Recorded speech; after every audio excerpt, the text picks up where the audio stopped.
जब इजराइल और ईरान के युद्ध का खतरा मंडरा रहा है, तब तुर्की ने ऐसा कदम उठाया जिसने पूरे इजराइल की धड़कनें बढ़ा दी। एर्दोआन के ऑर्डर पर तुर्की की सेना ने 2 ऐसे बम टेस्ट किए जो अमेरिका के बंकर बस्टर बम से भी खतरनाक हैं। तुर्की की तरफ से इजराइल को वार्निंग बहुत साफ है, वो ये कि वो इजराइल पर ईरान से भी खतरनाक हमला करने की ताकत रखता है। ऐसा धमाका, ऐसी तबाही, ऐसा कपा देने वाला ब्लास्ट, एर्दोआन का बम तैयार है। ये तुर्की का वो बम है जिसका धमाका दुनिया को तब दिखाया गया जब एर्दोआन इजराइल को चेतावनी दे रहे हैं। ये बम को जमीन पर एक रेल पर टेस्ट किया गया। देखिए कैसे एक रेलवे ट्रैक पर इस बम को लॉन्च किया जाता है। रफ्तार इतनी ज्यादा कि नजर आना भी मुश्किल।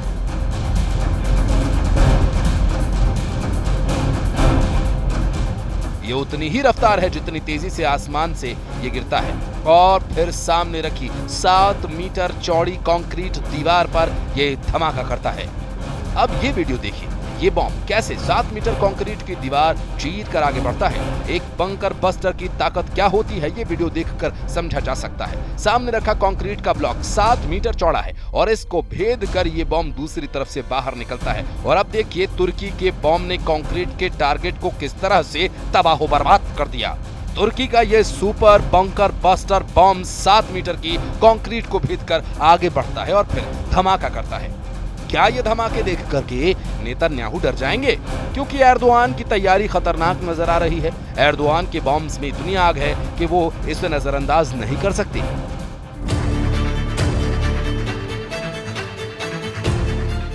इस वक्त सीरिया से लेकर गजा तक तुर्की और इजराइल आमने सामने नजर आ रहे हैं। अब देखिए एर्दोआन का दूसरा बॉम्ब। इस बॉम्ब को तुर्की की एयरफोर्स कैसे इस्तेमाल करेगी, इसकी भी तस्वीरें जारी की गई हैं। तुर्की ने इस बॉम्ब को अपने F-16 जेट पर लगाया और जमीन पर इसका टेस्ट भी किया गया। जब टरमैक पर खड़े एक F-16 से इस बॉम्ब को रिलीज करने की प्रैक्टिस की गई। तुर्की ने 2 बॉम्ब्स तैयार किए हैं। एक का नाम है हयालत, तुर्की की भाषा में इसे भूत कहा जाता है। दूसरा बॉम्ब है गजब यानी गुस्सा। एर्दोआन पूरी दुनिया को तुर्की का बनाया गया भूत बॉम्ब दिखा रहे हैं और गजब यानी गुस्सा भी दिखा रहे हैं। ये दोनों कन्वेंशनल यानी गैर परमाणु बॉम्ब्स हैं। ये दोनों बंकर बस्टर बॉम्ब्स हैं और दोनों ही करीब 1000 किलो वजन के हैं। ये दोनों ही बॉम्ब्स बहुत ज्यादा खतरनाक हैं। दोनों F-16 जैसे विमान से लॉन्च किए जा सकते हैं। गजब, जिसके तुर्की भाषा में मायने होते हैं गुस्सा। क्या ये एर्दोआन का गुस्सा है जो इजराइल पर फूटेगा? माना जा रहा है कि तुर्की के दोनों बॉम्ब्स अब एर्दोआन को बड़े युद्ध के लिए तैयार कर चुके हैं। तुर्की का दावा यह है कि गजब बॉम्ब 2 किलोमीटर के दायरे में सब कुछ तबाह कर देगा। ये अमेरिका के MK-84 और Mark 84 बंकर बस्टर से 3 गुना ज्यादा ताकतवर बताया जा रहा है। नाटो देशों के मुख्य हथियारों में से एक MK-84 बॉम्ब 3.5 मीटर चौड़ी कंक्रीट को भेद सकता है, जबकि तुर्की का गजब बॉम्ब 7 मीटर चौड़ी कंक्रीट को चीर कर दिखा चुका है। दोनों ही बॉम्ब्स का वजन 1000 किलो से कुछ ही कम है। दोनों को विमानों से लॉन्च किया जाता है। धमाके के दौरान गजब बॉम्ब से करीब 10,000 बॉम्बलेट्स यानी विशेष घातक कण चारों तरफ फैल जाते हैं और ये कण 10 अलग अलग तरह के घातक टुकड़ों में बदलकर भयानक तबाही फैलाते हैं। गजब बॉम्ब को सिर्फ एक हथियार नहीं बल्कि तुर्की की डिफेंस इंडस्ट्री में एक क्रांति भी कहा जा रहा है और इससे एर्दोआन का जोश बहुत बढ़ गया है। जून 2025 में तुर्की के राष्ट्रपति रजिब तैयब एर्दोआन ने ये कहा था कि वो तुर्की की सेना को इतना ताकतवर बनाना चाहते हैं कि कोई देश उस पर हमले की हिम्मत न कर सके। सवाल ये है कि क्या एर्दोआन का ये मैसेज इजराइल के लिए माना जाए, क्योंकि तुर्की अब ऐसे बॉम्ब्स और मिसाइल तैयार कर रहा है जिसके दायरे में इजराइल आराम से आएगा। आखिर क्या चल रहा है तुर्की में? कुछ दिन पहले ही तुर्की ने अपनी हाइपरसोनिक मिसाइल दुनिया को दिखाई थी। इस्तांबुल में अंतर्राष्ट्रीय हथियार मेले में तुर्की ने वो मिसाइल दिखाई जो आवाज से 10 गुना तेज रफ्तार से हमला करती है। ये है तुर्की की तैकून ब्लॉक 4 मिसाइल, जो एक हाइपरसोनिक मिसाइल है। इसे तुर्की की मिसाइल बनाने वाली कंपनी रॉकेस्तान ने तैयार किया है और इस मिसाइल की रफ्तार है 6000 किलोमीटर प्रति घंटा। ये मिसाइल 1 सेकंड में 1666 मीटर की दूरी तय करती है। एर्दोआन का मूड युद्ध का नजर आ रहा है। उनकी सेना कुछ बड़ा करने जा रही है। ये खतरा नेतन्याहू को भी नजर आ रहा है। ईरान के बाद अब तुर्की और इजराइल के बीच तनाव बढ़ रहा है। इजराइल में माना यह जा रहा है कि तेजी से उभरता हुआ तुर्की उसके लिए नया खतरा बनता जा रहा है। और ये खतरा ईरान से भी बड़ा हो सकता है। पहले एर्दोआन ने तुर्की की हाइपरसोनिक मिसाइल तैफून दुनिया को दिखाई और उसके बाद उस बॉम्ब का धमाका दिखाया जो तुर्की का सबसे शक्तिशाली बॉम्ब कहा जा रहा है। ये दोनों तस्वीरें न सिर्फ इजराइल बल्कि हर उस देश के लिए खतरा है जो तुर्की को अपना दुश्मन मानते हैं। इन दोनों हथियारों की चर्चा आर्मेनिया में हो रही है, इसकी चर्चा ग्रीस में भी हो रही है। इसमें तो कोई शक नहीं कि इजराइल में तो इन हथियारों का सीक्रेट पता करने का मिशन भी शुरू हो चुका होगा। सीरिया की मौजूदा अल जुलानी सरकार को तुर्की का पूरा समर्थन है और एक वक्त अलकायदा और आईएसआईएस के आतंकी रहे अल जुलानी को एर्दोआन का करीबी माना जाता है।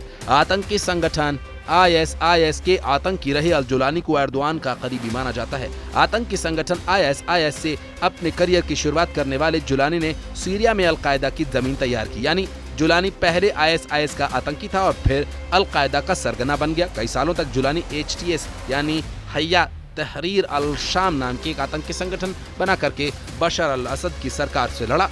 2024 के अंत में तुर्की, इजराइल और अमेरिका की मदद से बशर अल असद की सरकार को उखाड़ फेंका गया। 2017 में अमेरिका ने जुलानी पर ये पोस्टर ट्वीट किया था। पोस्टर में जुलानी की तस्वीर छपी और लिखा था, इस आतंकवादी को रोकिए। जुलानी पर अमेरिका ने $10 मिलियन का इनाम रखा था। आज के हिसाब से जुलानी के सिर पर करीब 85 करोड़ रुपए का इनाम है। इस पोस्टर में लिखा है, जुलानी अलकायदा का एक बड़ा आतंकवादी है, उसके बारे में जो जानकारी देगा उसे 85 करोड़ रुपए मिलेंगे। लेकिन आज जुलानी सीरिया पर राज कर रहा है। जुलानी की मुलाकात डोनाल्ड ट्रंप से भी हो चुकी है। ट्रंप जुलानी की तारीफ भी कर चुके हैं और सीरिया पर लगे तमाम प्रतिबंध भी हटाए जा चुके हैं। और हाल ही में ड्रूज मिलिशिया और जुलानी की सेना यानी हया तहरीर अल शाम की बीच लड़ाई हुई थी और इस दौरान जुलानी को रोकने के लिए इजराइल ने सीरिया की राजधानी दमिश्क पर बमबारी भी की थी। दमिश्क में रक्षा मंत्री पर भी बम गिराए गए जिसमें जुलानी के कई खास अधिकारी मारे गए। अब इसी को देखते हुए एर्दोआन और इजराइल आमने सामने नजर आ रहे हैं। दमिश्क पर हुए हमलों के बाद ट्रंप भी सुपर एक्टिव हुए थे और उनके कहने पर ही नेतन्याहू ने बमबारी रोकी थी। लेकिन तब तक सीरिया का बहुत बड़ा नुकसान हो चुका था। तुर्की को भी एहसास हो गया कि ईरान और सीरिया के बाद अब इजराइल की नजर तुर्की पर हो सकती है। तुर्की के राष्ट्रपति एर्दोआन कह चुके हैं कि सीरिया को कमजोर करने वालों को बख्शा नहीं जाएगा। तुर्की के विदेश मंत्री हकन फिदान ने तो यहाँ तक कह दिया कि तुर्की हमला करने में देरी नहीं करेगा। यानी राष्ट्रपति और विदेश मंत्री तुर्की अब पूरी तरह से इजराइल को अपने टारगेट पर ले चुके हैं। तुर्की के राष्ट्रपति रेजिप एर्दोआन का कहना है कि इजराइल ड्रूज के बहाने विस्तारवाद करके सीरिया में डाका डाल रहा है।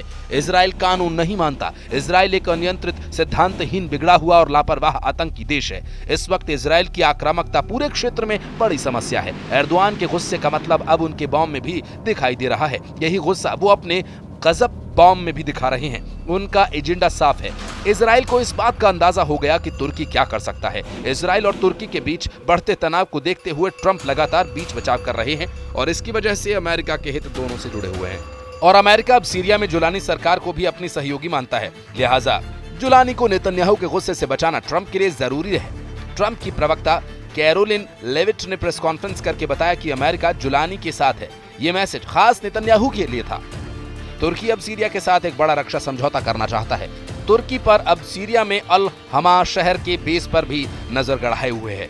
नेतन्याहू भी बार बार बता चुके हैं कि सीरिया में ऐसी किसी साजिश को पनपने नहीं देंगे जिसके टारगेट पर इजराइल हो सकता है। उधर इजराइल के प्रधानमंत्री नेतन्याहू ने दावा किया कि ये युद्ध विराम ताकत के जरिए हुआ, किसी के अनुरोध से नहीं, हमारी ताकत के बल पर हुआ। हम शक्ति के बल पर सुरक्षा ये 7 मोर्चों पर हासिल कर रहे हैं। आगे भी ये हमारी नीति रहेगी। ईरान से हुए युद्ध के बाद नेतन्याहू वाकई बहुत चौकन्ने हैं क्योंकि डर बहुत बड़ा है। सवाल ये कि क्या इजराइल पर फिर फटने जा रही ईरान की ये मिसाइल, क्या तेल अवीव और हाइफा में फिर से इसी तरह से हमला होगा? क्या ईरान की मिसाइलों के आगे फिर ढह जाएगा इजराइल का डिफेंस सिस्टम? ये सवाल इसलिए क्योंकि ईरान से एक बार फिर से नेतन्याहू के लिए बड़ी वार्निंग आ गई है। ईरान के सर्वोच्च नेता अली खामेनेई ने कहा कि ईरान ने पूरी दुनिया को बता दिया कि उनकी ताकत क्या है। इस बार इजराइल और ईरान के युद्ध की वजह परमाणु अड्डे नहीं बल्कि गजा बन सकता है। नई जंग का बड़ा ट्रिगर गजा के हालात बता रहे हैं।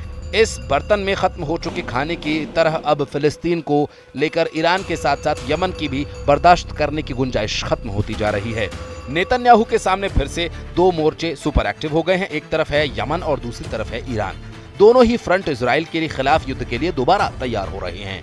यमन में हजारों लोग आए दिन सड़कों पर उतरकर युद्ध के लिए ललकार रहे हैं, तो दूसरी तरफ नेतन्याहू के लिए फिक्र वाली खबर ईरान से है, क्योंकि ईरान की सड़कों पर अब आर या पार का नारा लगाया जा रहा है। क्या नेतन्याहू इन दोनों मोर्चों पर फिर से युद्ध लड़ने के लिए तैयार हैं? क्या ये डबल ट्रिगर इजराइल के लिए बहुत बड़ी मुसीबत बनने जा रहा है? इजराइल कई मोर्चों पर युद्ध लड़ रहा है या फिर युद्ध का खतरा लगातार मंडरा रहा है? गजा में ग्राउंड ऑपरेशन के साथ साथ इजराइल दक्षिण लेबनान में भी एयर स्ट्राइक कर रहा है और यमन से भी आए दिन इजराइल पर मिसाइल अटैक होते रहे हैं। ईरान ने यह भी कहा कि इस बार छेड़ोगे तो छोड़ेंगे नहीं, पूरी तरह मिटा कर रख देंगे।